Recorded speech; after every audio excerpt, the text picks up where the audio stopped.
하나님은 영이시니 예배하는 자가 영과 진리로 예배할지니라.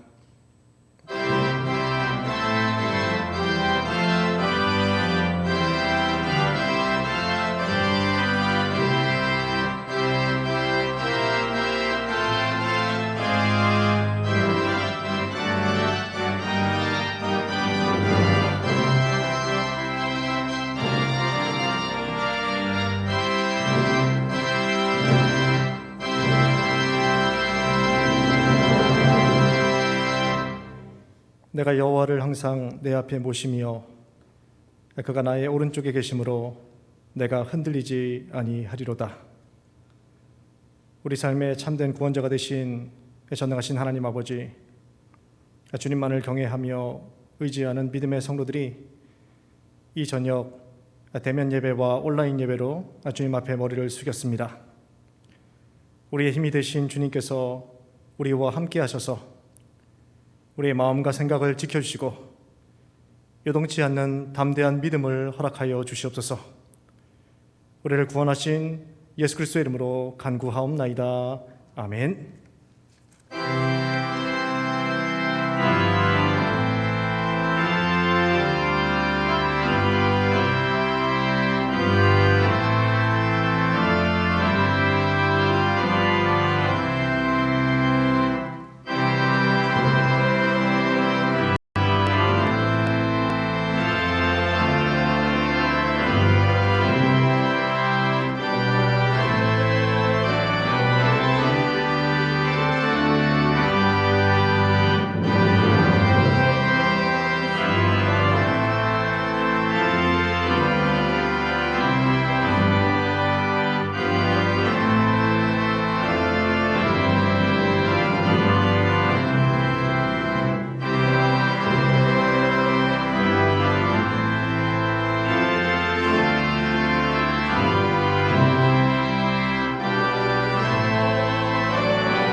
거룩하신 하나님 아버지, 저희들 하나님의 형상대로 지으시고 지혜와 능력과 자비가 가득하신 하나님께 찬양과 감사와 영광을 드립니다.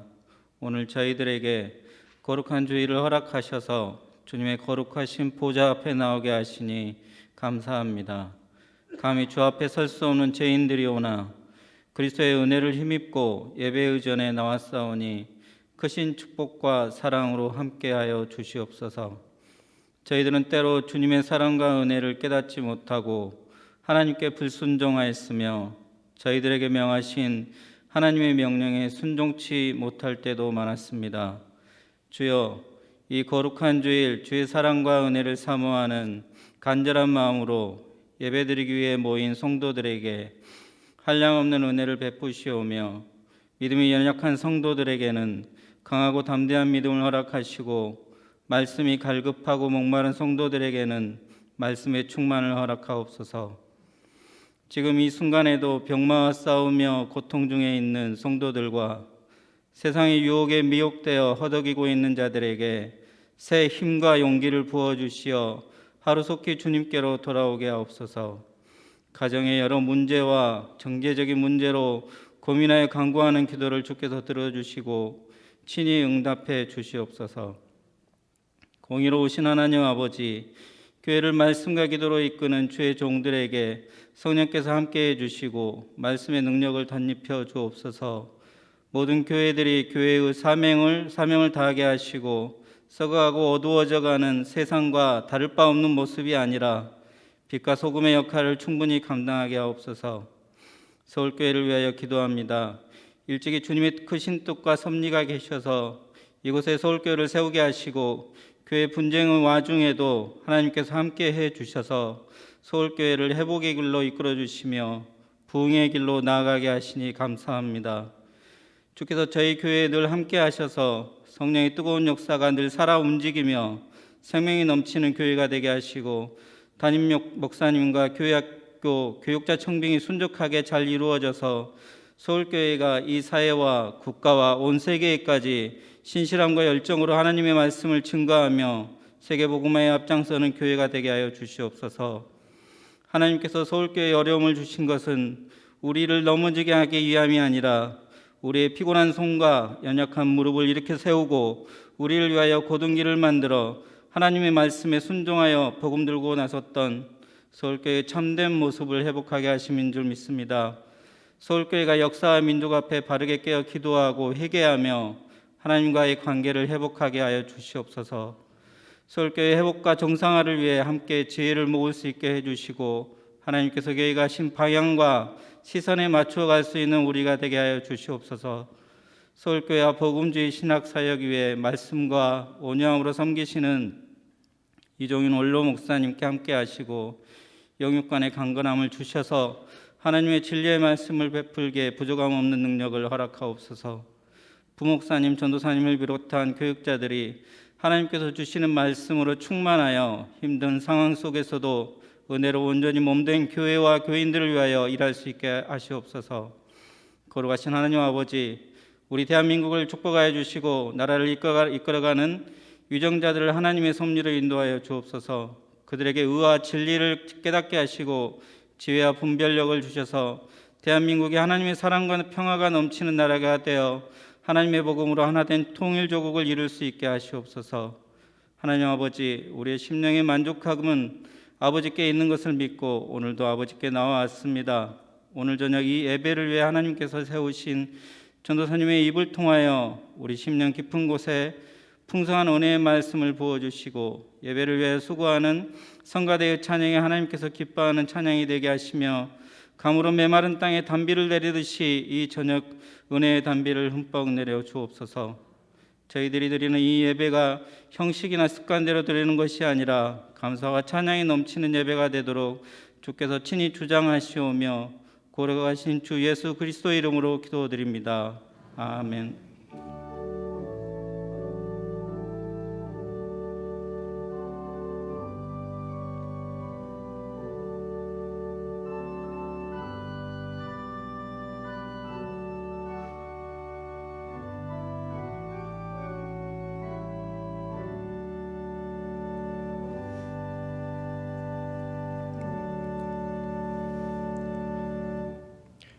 이 시간 우리에게 주시는 하나님의 말씀은 에스라서 10장 1절에서부터 15절까지의 말씀입니다. 구약성경 724페이지에 있습니다. 에스라서 10장 1절에서부터 15절까지의 말씀, 거룩하신 하나님의 말씀을 제가 한 절, 여러분들 한 절 교독하도록 하겠습니다. 에스라가 하나님의 성전 앞에 엎드려 울며 기도하여 죄를 자복할 때에 많은 백성이 크게 통곡하며 이스라엘 중에서 백성의 남녀와 어린아이의 큰 무리가 그 앞에 모인지라.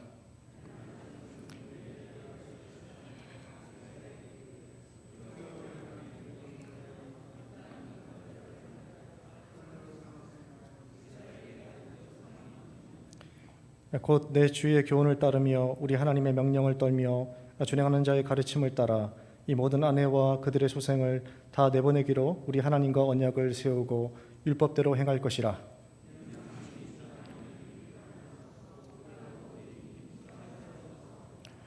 이에 에스라가 일어나 제사장들과 레위 사람들과 온 이스라엘에게 이 말대로 행하기를 맹세하게 하매 무리가 맹세하는지라.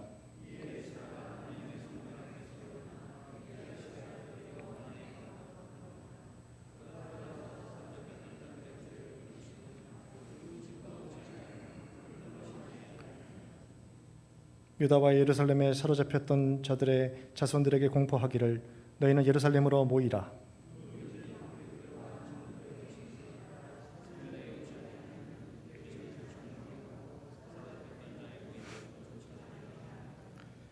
유다와 베냐민 모든 사람들이 3일 내에 예루살렘에 모이니 때는 9째 달 20일이라.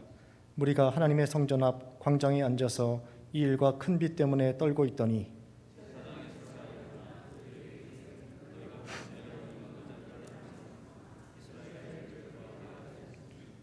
이제 너희 조상들이 하나님 앞에서 죄를 자복하고 그의 뜻대로 행하여 그 지방 사람들과 이방 여인을 끊어버리라 하니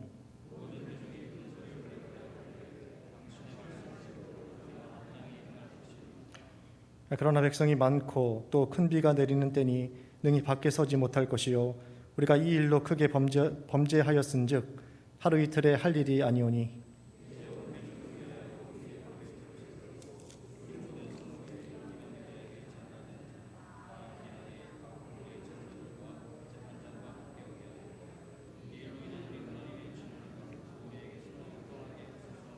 같이 읽겠습니다. 오직 아사엘의 아들 요나단과 디가의 아들 야스야가 일어나 그 일을 반대하고 무슬람과 레위 사람 사프데가 그들을 돕더라. 아멘.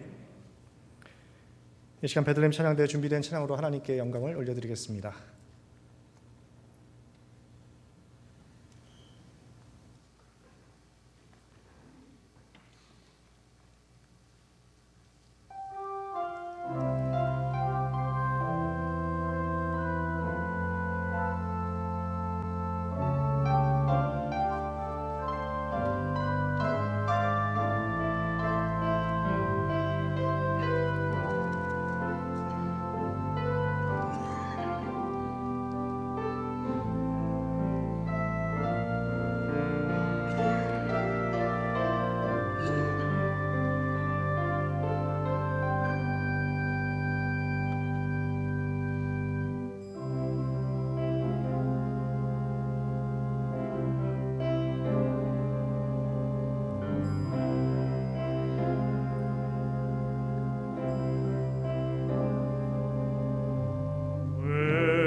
십자가를 지셨나 하늘 귀한 영광 버리고 왜 십자가를 지셨나 하나님의 아들임을 버리고 왜 물과 피 쏟으셨나 아무 죄 없으신 어린 양 왜 물과 피를 쏟았나 소록 멸시하는 나를 위해 그저 사랑하기 때문에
이토록 약한 날 위하여 십자가를 택하셨네.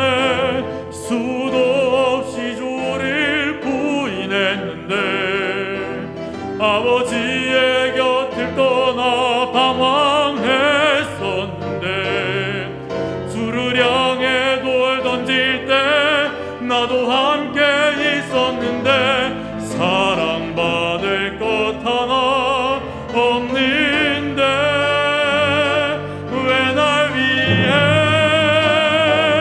그저 사랑하기 때문에 너무 사랑하기 때문에 이토록 못난 날 이토록 약한 날 위하여 십자가를 택하셨네.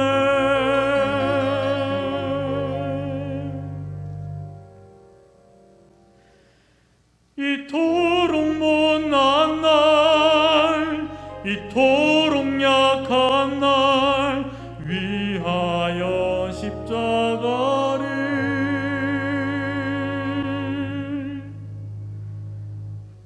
택하셨네.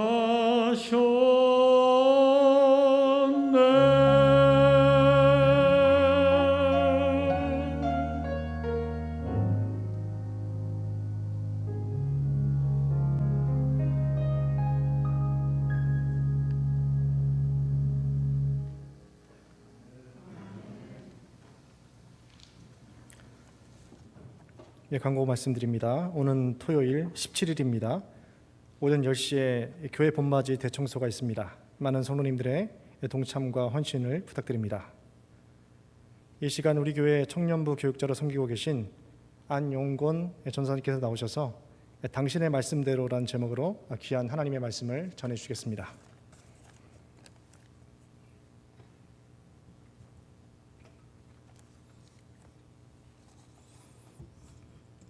함께 기도하겠습니다. 살아계신 아버지 하나님, 이 시간 선포되어질 하나님 말씀의 경청을 위하여 성령님이 임재하시어 깨닫게 하시는 역사를 간구합니다. 설교자가 말씀의 선포를 위한 순수한 도구가 되어 성령님에 의하여 유용하게 사용되어지기를 의탁하오며 예수님의 이름으로 기도드립니다. 아멘. 부활하신 주님의 크신 은혜와 평강이 오늘 예배드리는 모든 성도님들에게 함께하기를 소망합니다. 2021년 우리 교단 총회의 주제는요, 주여 이제 회복하게 하소서라는 주제로 삼고 있습니다.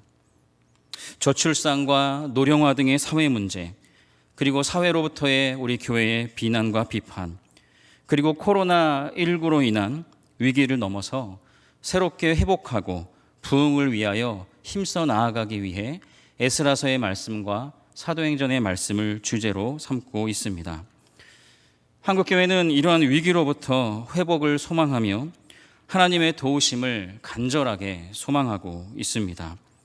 삼위일체 하나님께서 우리 한국교회를 사랑하시고 또한 우리 서울교회를 사랑하시며 위기와 절망을 넘어서 다시 일으켜 세워주시리라 믿습니다.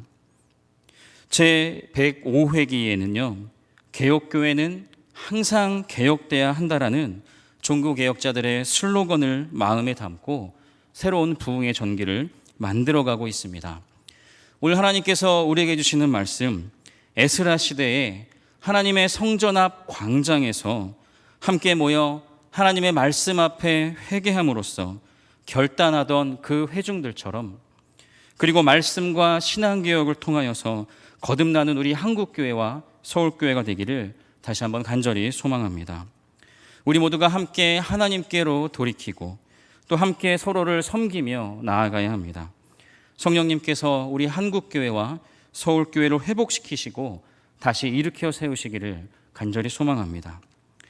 오늘 우리에게 주시는 말씀 에스라서는요, 느헤미야서와 또 에스더서와 함께 선민 역사의 영속성을 다루는 말씀입니다. 물론 역대기 상하서 역시 포로기 후대 이스라엘 공동체의 그 선민 역사의 영속성을 보여주기 위해 쓰여진 말씀입니다만, 역대기는 다윗 왕조의 그 언약을 기억하면서 바벨론 포로로부터 귀환한 이스라엘 남유다 백성들을 중심으로 기록한 말씀이라면, 오늘 이 에스라서의 말씀은 동일한 목적이지만 바벨론 포로 귀환 시대의 이스라엘의 역사를 기록하고 있는 말씀입니다.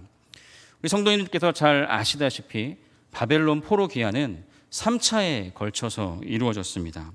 제1차 포로 귀환은요, 바사왕 고레스 칙령 후 주전 537년 수룹 바벨을 중심으로 한 유다 왕족의 귀환이었습니다. 그래서 성전 재건 공사를 시작했고요. 그렇지만 성전 재건 공사가 시작됐지만 사마리아인들의 방해로 인하여서 무려 16년간이나 공사가 중단되었습니다. 그러나 학개와 스가랴 선지자를 통해서 다시금 주전 520년경 공사를 재건하게 하셨고요. 4년 만인 주전 516년경에 제2성전인 수룹바벨 성전이 완공되었습니다. 제2차 포로기한은요, 1차 포로기한 때로부터 약 80년 후인 주전 458년경에 이루어졌습니다. 이 2차 포로기한은요, 학사 겸 제사장이었던 에스라의 주도하에 이루어졌습니다. 에스라의 귀환으로 말미암아 이스라엘에서는요, 신앙 개혁 운동이 일어났습니다. 오늘 본문 말씀 살펴본 바와 같이 당시 이스라엘 백성은 이방 여인들과의 통혼이라는 심각한 문제에 직면해 있었습니다. 이방인과의 결혼은 당시 이스라엘 자손들이 신앙적으로 매우 타락한 상태에 있었음을 반증해 줍니다. 왜냐하면 이방인과의 결혼은 율법이 금하는 일로서 이는 곧 여호와 신앙의 순수성을 훼손하는 일이었기 때문에 그렇습니다. 이에 에스라는 신앙 개혁 운동을 일으켜서 이스라엘 자손들이 이방인과의 통혼 문제를 해결하고자 앞장섰습니다. 그리고 제3차 포로기한은 2차 포로기한 때로부터 약 14년이 지난 주전 444년경 느헤미야의 주도로 이루어졌습니다. 그리고 느헤미야는 예루살렘 성벽 재건이라는 사명을 띠고 귀환했는데요. 에스라와 더불어 이스라엘로 하나님의 언약을 다시금 갱신하게 하고 또 성전 제사 제도를 다시금 확립함으로써 이스라엘이 정치적으로나 종교적으로 회복하게 하고 또한 계속 끊임없이 반복되는 신앙 개혁을 통해서 영적으로도 하나님의 선민으로서 온전히 회복될 수 있도록 인도해 주었습니다. 바사왕 고레스의 칙령으로 말미암은 이스라엘 자손들의 포로기한은 일찍이 하나님께서 선지자 예레미야의 입을 통하여 예언하신 바의 성취라는 그 기록으로 에스라서는 시작합니다. 이는 조상들의 패역으로 야기된 징벌이 끝난 시점에서 다시금 오직 하나님의 무조건적인 은총과 구속사적인 계획에 따라서 선민의 역사가 재개되었음을 보여주기 위함입니다. 에스라서의 구조를 크게 세 부분으로 나눠볼 수 있는데요. 첫 번째는 1차 포로기한이고요. 두 번째는 예루살렘 성전 재건, 그리고 세 번째는 2차 포로기한과 신앙개혁 운동으로 나누어 볼 수 있습니다. 전체 구조를 요약하면 이렇습니다. 외면적인 면모, 성전의 회복뿐만 아니라 내면적 면모, 구별된 거룩한 삶을 살도록 백성들의 회개와 결단 그리고 신앙개혁을 촉구한다는 것입니다. 에스라서의 핵심 내용을 세 파트로 나누어서 살펴보고자 합니다. 첫 번째 파트의 첫 번째 내용은 하나님의 약속의 성취의 확실성입니다. 하나님의 입에서 나오는 말씀은 결코 헛되이 사라지는 법이 없기 때문에 그렇습니다. 두 번째는 역사의 주관자는 오직 하나님이시라는 사실입니다. 하나님께서 이 세상 모든 역사의 진정한 주관자가 되시고 실로 역사의 그 어떠한 일도 우리 하나님의 뜻과 하나님의 허락 없이는 일어나지 않는다는 사실입니다. 세 번째는 택한 백성에 대한 하나님의 구원의 절대성입니다. 택한 백성이 비록 연약하고 불완전하여서 하나님 앞에 범죄했었고 그로 말미암아 징계에 처해질 수밖에 없었지만 하나님의 택한 백성의 구원만큼은 절대적인 사실이라는 것입니다. 두 번째 파트의 첫 번째 내용을 살펴보겠습니다. 바로 하나님 나라 건설을 위한 희생과 결단입니다.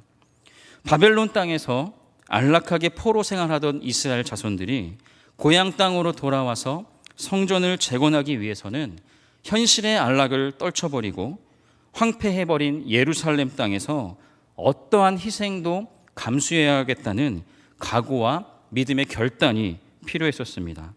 하나님 나라의 건설을 위해서는 우리 성도들의 희생과 결단이 요구된다라는 사실입니다. 그 두 번째는 하나님 나라의 건설을 방해하는 사단의 세력은 늘 있다는 것입니다. 유다 귀환민들이 성전을 재건하려 할 때 사마리아인들의 회방을 받았습니다. 이는 훗날 예루살렘 성전을 재건할 때도 마찬가지였습니다. 하나님 나라를 위해 하는 일에는 언제나 사단의 세력이 개입하여 방해하기 마련입니다. 왜냐하면 하나님과 사탄은 원수 관계에 있기 때문에 그렇습니다. 세 번째는 택한 백성의 거룩한 삶이 요구된다라는 것입니다. 귀환한 이스라엘 자손들은 외형적으로는 성전을 재건하고 제사를 회복했지만 아직 내면적으로는 이방인들처럼 이방 여인을 아내로 맞이하여서 그들의 문화와 관습, 그들의 종교를 받아들인 상황이었습니다. 아직 실제적으로는 선민의 정체성과 위상을 회복하지 못한 상태였다라는 것이죠. 그러므로 그들은 이방인과의 통혼 문제를 조속히 해결해야만 했습니다. 하나님의 택한 백성인 성도들이 하나님의 백성으로서의 위상을 회복하려면 세속적인 삶, 그리고 불의와 단절하고 거룩한 삶을 살지 않으면 안 된다라는 것입니다. 마지막 세 번째 파트는 한 가지인데요. 바로 이 에스라서의 핵심 내용 중에 하나는 지도자의 자질에 관한 말씀입니다. 에스라서는 에스라의 이야기를 우리에게 기록된 말씀을 통해 보여주는데요. 이 에스라는 백성들의 범죄 소식을 듣자마자 하나님 앞에 마치 자신이 죄를 지은 것처럼 회개하며 중보 기도를 하기 시작했습니다. 즉 에스라는 백성들의 죄를 마치 자기의 죄처럼 여기고 하나님 앞에 진심으로 통회하였던 것입니다. 이러한 에스라의 모습은 인류의 죄를 위하여 친히 십자가를 지시고 부활하신 우리의 왕 예수 그리스도를 연상시켜 주십니다. 참된 지도자는 자기 자신의 잘못뿐만 아니라 비록 자기의 잘못이 아니라 할지라도 공동체의 잘못을 자기의 잘못으로 여기고 대신 회개 중보 기도할 수 있어야 한다는 것입니다. 이 중에서 오늘 우리에게 주신 핵심 메시지 세 가지는 설교 말미 결론에서 다시 말씀드리도록 하겠습니다. 이제 에스라서 1장에서 10장까지의 말씀 중에서 오늘 우리에게 주신 말씀의 제목, 당신의 말씀대로에 해당하는 9장과 10장 본문을 조금 더 깊이 상고하도록 하겠습니다. 상황은 이렇습니다. 에스라가 이스라엘 백성들과 함께 2차 포로 귀환을 했습니다.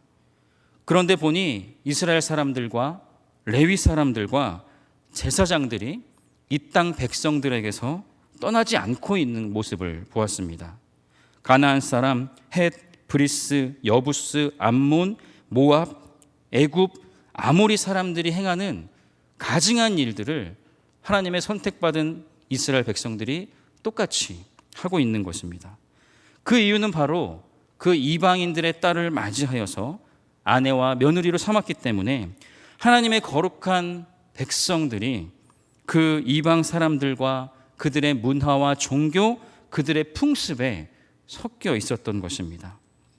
이에 에스라는 회개하며 중보기도하며 나아갑니다. 속옷과 겉옷을 찢고 머리털과 수염을 뜯으며 기가 막혀 앉아 있다가 근심 중에 일어나 무릎을 꿇고 그의 하나님 여호와를 향하여 손을 들고 기도하기 시작합니다. 조상들의 죄로부터 오늘까지의 백성들의 죄를 마치 자신의 죄처럼 대신 회개하며 중보합니다.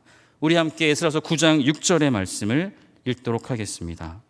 말하기를 나의 하나님이여 내가 부끄럽고 낯이 뜨거워서 감히 나의 하나님을 향하여 얼굴을 들지 못하오니 이는 우리 죄악이 많아 정수리에 넘치고 우리 허물이 커서 하늘에 미침이니이다.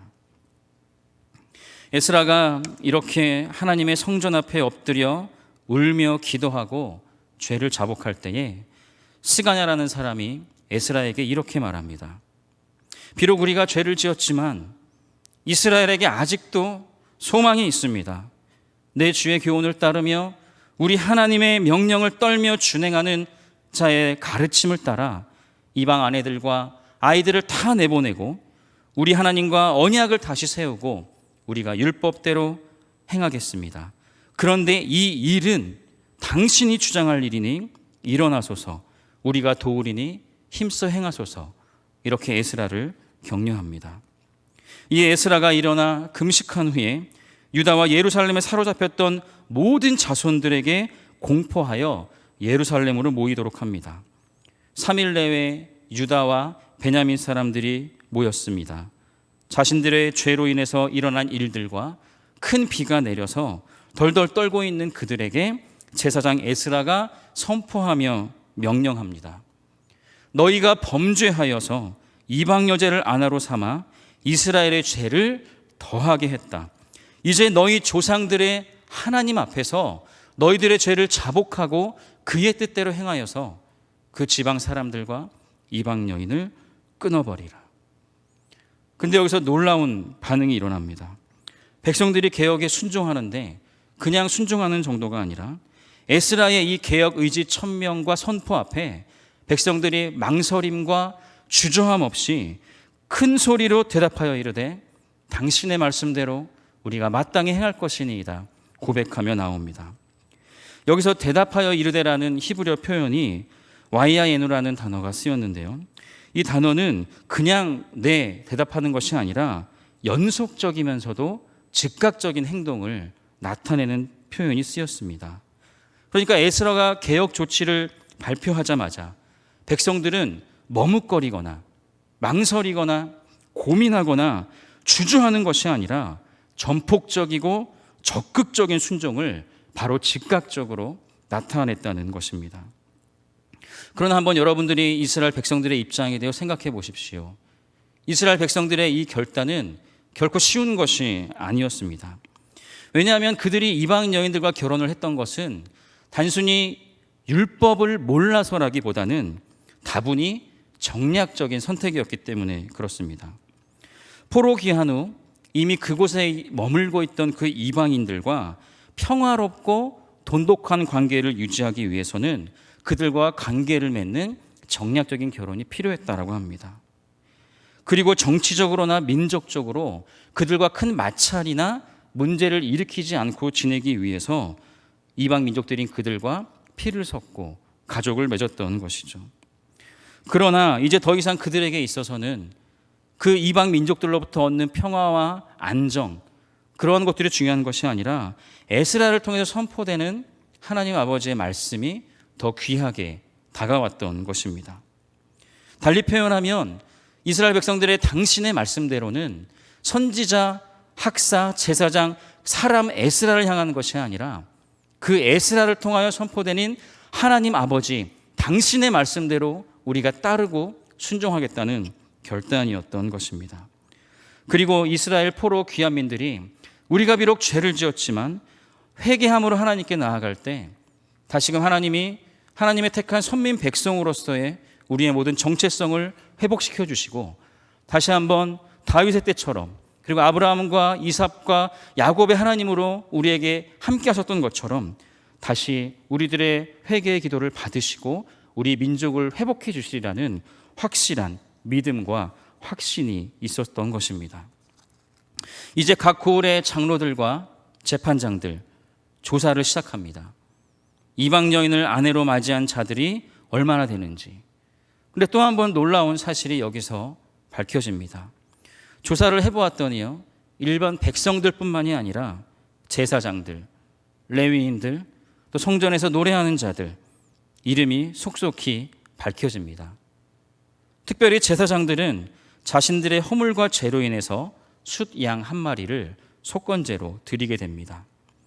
이 땅에 가증한 일들이 가득한 이 상황이 되는 데 있어서 일반 백성들뿐만이 아니라 방백들과 고관들이 죄에 더욱 으뜸이 되었었기 때문입니다. 비록 15절에 반대하는 두 사람이 있었고 또 이에 동조하는 두 사람이 있었지만 조사를 마친 후에 이방 여인 아내들과 그들의 소생을 다 내보내므로 에스라는 개혁을 완수합니다. 오늘 말씀을 준비하면서 여러 글들과 책들을 보았는데요. 그중에 짧게 두 가지만 소개하겠습니다. 존 스토트의 설교라는 책에 보면 설교는 다리 놓기이다라는 말씀이 있었고요. 우리 원로 목사님이 2017년에 현대 설교의 개혁이라는 글을 쓰신 적이 있는데 강의 설교는 두 지평의 융합이다라고 말씀하셨습니다. 저는 오늘 우리에게 주신 하나님의 말씀을 이제 부임한 지 3개월밖에 안 됐지만 어떻게 오늘 예배하는 우리 성도님들과 서울교회 말씀을 나누고 선포할까 고민하며 기도할 때 이 두 가지 사실을 한번 다시 기억해 보았습니다.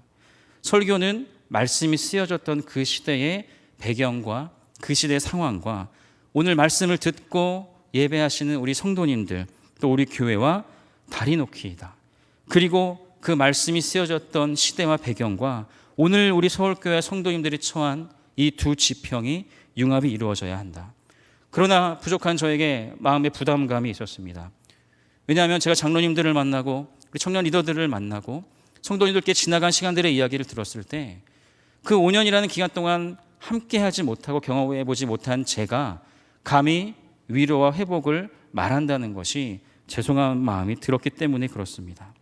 그리고 제가 고민하고 있을 때 하나님이 다시 한번 이러한 마음을 주셨습니다.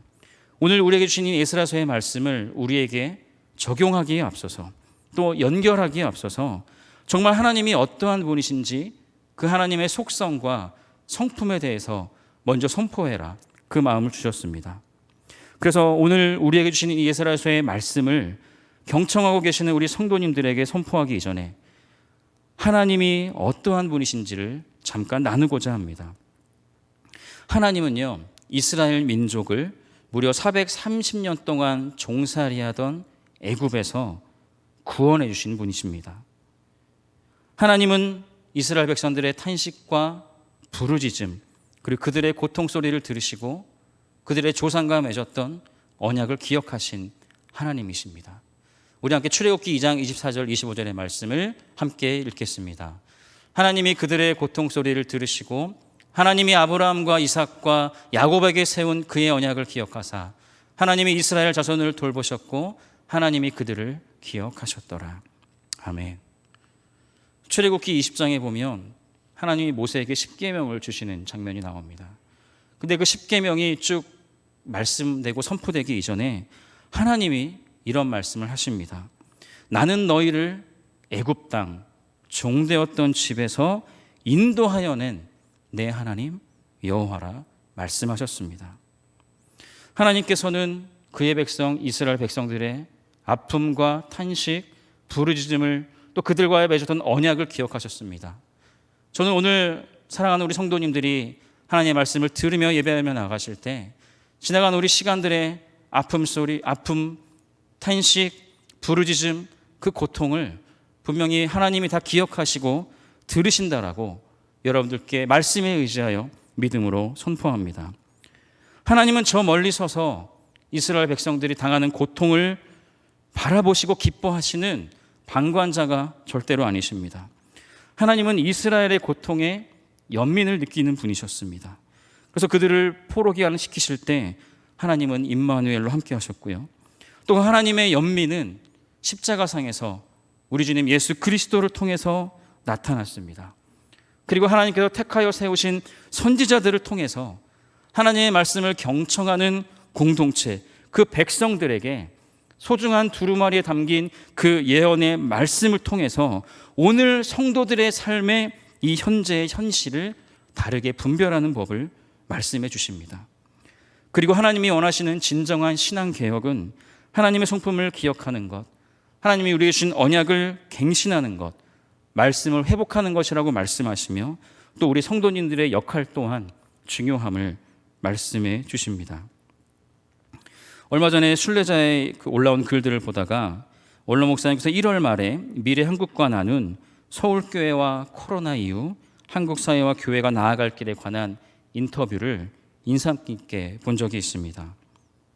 모범적이었던 우리 서울교회에 들이닥친 환란의 이유는 우리 서울교회가 크게 부흥했지만 너무 자만했던 것이 환란의 이유라고 하셨습니다. 그래도 감사한 점은 돈이나 정치로 문제를 해결하지 않고 진리가 이긴다는 것을, 그리고 성경에서 가르치는 대로 사실에 입각해서 조금의 거짓 없이 임한 것이라고 말씀하셨습니다. 그러면서 우리 한국교회가 교회의 본질인 그 삼위일체 하나님, 성부, 성자, 성령의 하나님으로 결속해야 한다라고 말씀하셨고요. 예수 그리스도가 교회의 주되신 자리에 있어야 한다. 그리고 마지막 세 번째로 우리 하나님과 모든 성도들이 성령의 교통하심 안에 있어야 한다라고 말씀하셨습니다.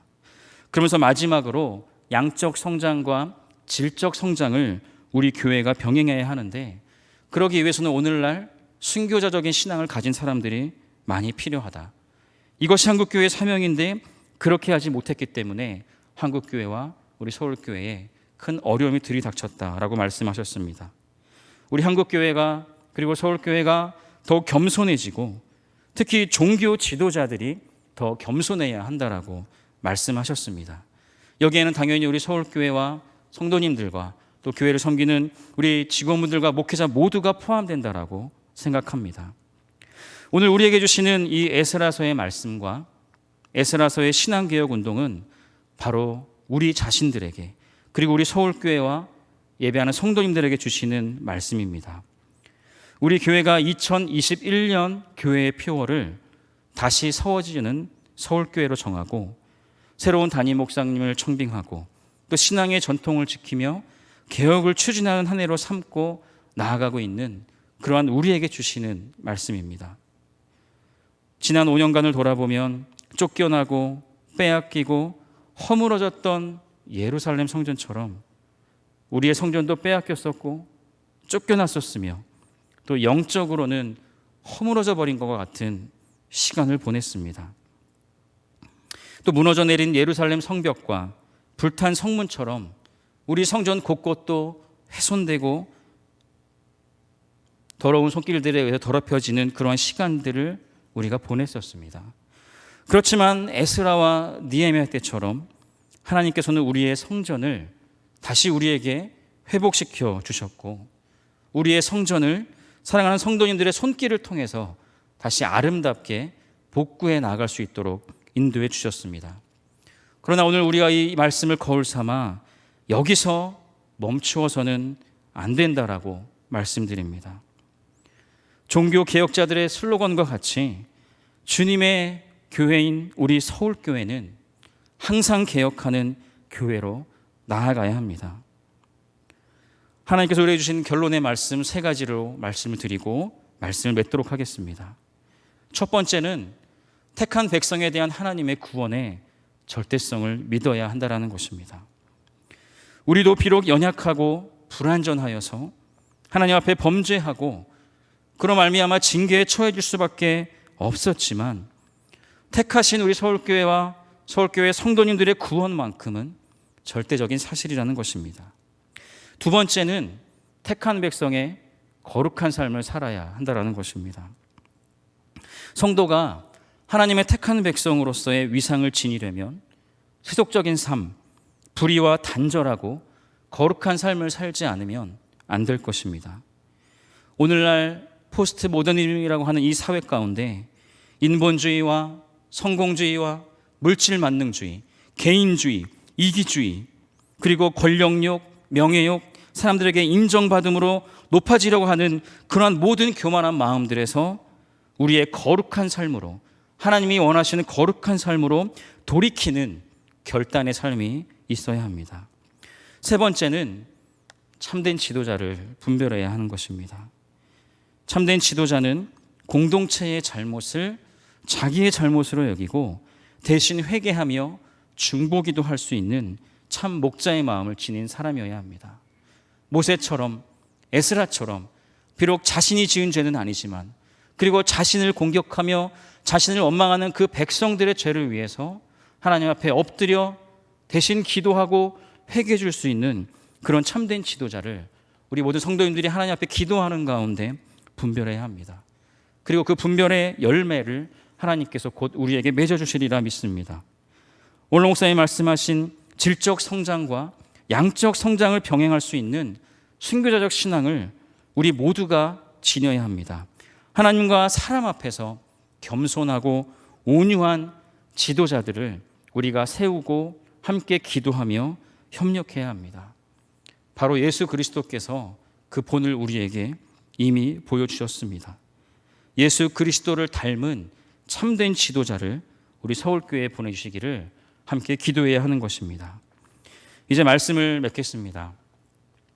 사랑하는 서울교회 성도 여러분, 이제 우리 앞에는 양자택일의 놀라운 기회가 놓여 있습니다.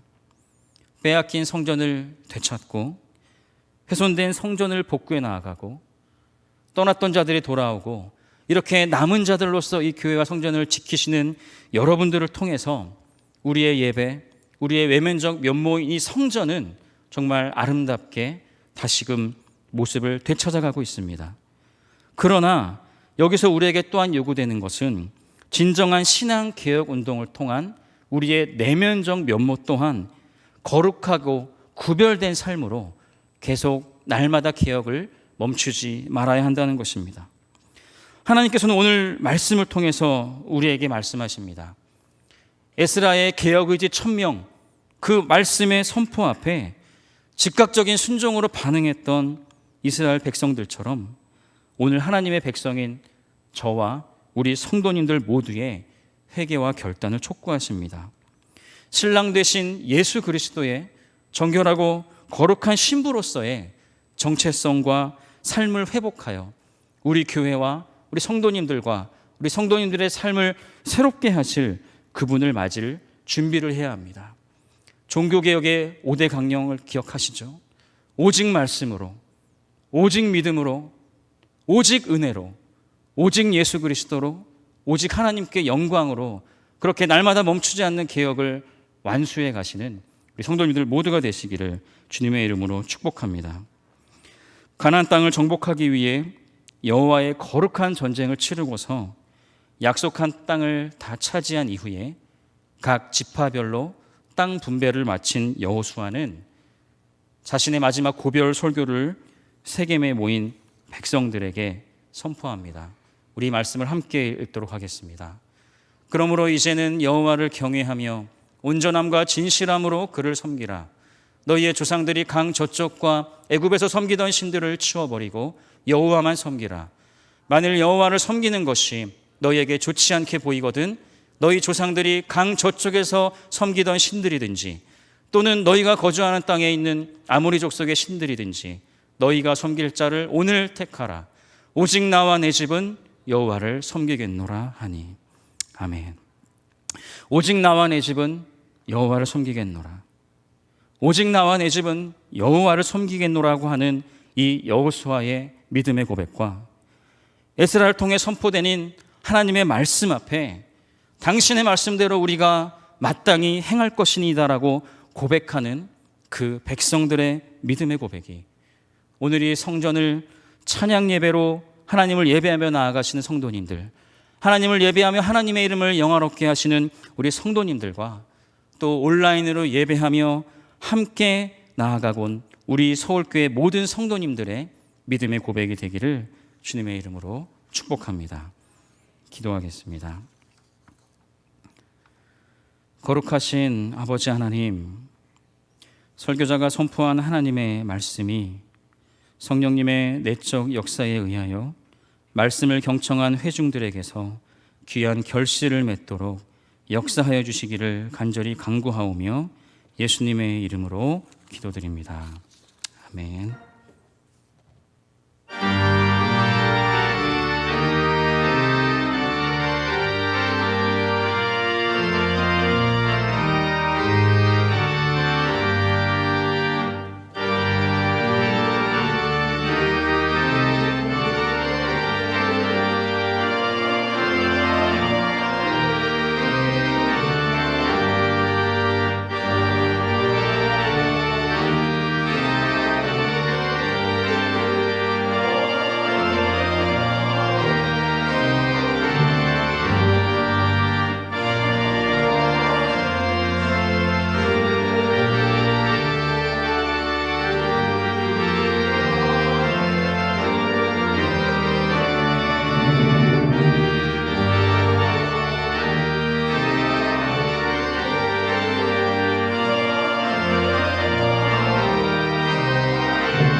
이제는 우리 주 예수 그리스도의 크신 은혜와 하나님 아버지의 무한하신 사랑하심과 성령님의 교통교제 임재 충만케 하시는 역사가 오늘 하나님의 말씀을 받고 신본주의 가치관을 따라 코람데오의 정신으로 하나님의 말씀에 순종하며 삶을 갱신하기로 결단하는 사랑하는 서울교회 성도들 머리 위에 주님께서 피값을 주고 사신 주님의 몸 되신 서울교회 위에 이제로부터 영원까지 함께 하시길 간절히 축원하옵나이다. 아멘.